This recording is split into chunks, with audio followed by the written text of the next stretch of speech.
সহায় করো না মাতারে মা দুর্গা মা দুর্গা মা কালী তুমি আমার আশীর্বাদ করো আমি যেন সুখে শান্তিতে রাখতে পরিচালনা করতে পারি ওগো মা আশীর্বাদ করো সর্বনাশ হয়ে গেছে মহারাজ, সর্বনাশ হয়ে গেছে।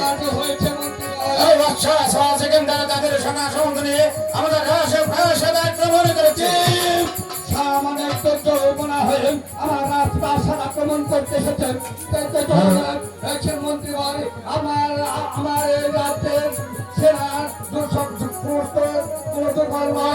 তাই তো বলছি মন্ত্রী বলে আপনি যেভাবে হোক না কেন আপনার সদস্যরা গণকে হাজির করে ওই সেকেন্ডারকে নিঃসন্দেহ করতে হবে। আমি মহারাজ ওই মুসলিমদেরকে এক এক করে ধরিয়ে ওই মায়ের কালী মন্দিরে হত্যা করে মায়ের পা মুছে দেব মহারাজ। এই মুহূর্তে আমি চলে অন্তপুরে যেমনি ভাবে হোক না কেন ওই মাকে বাচ্চা বাচ্চা সেগুলাকে যুদ্ধে সংযুক্ত করে ও তাজা রক্ত এ মা কালী মন্দিরে দিয়ে দেবে।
কি আমাকে নিধন করবে এবং কি আমার মা কালী মন্দিরকে ভেঙে দিবেন। আমি এটা বিশ্বাস করি না, কারণ আমার মা কালী হচ্ছে সর্বশক্তিমান।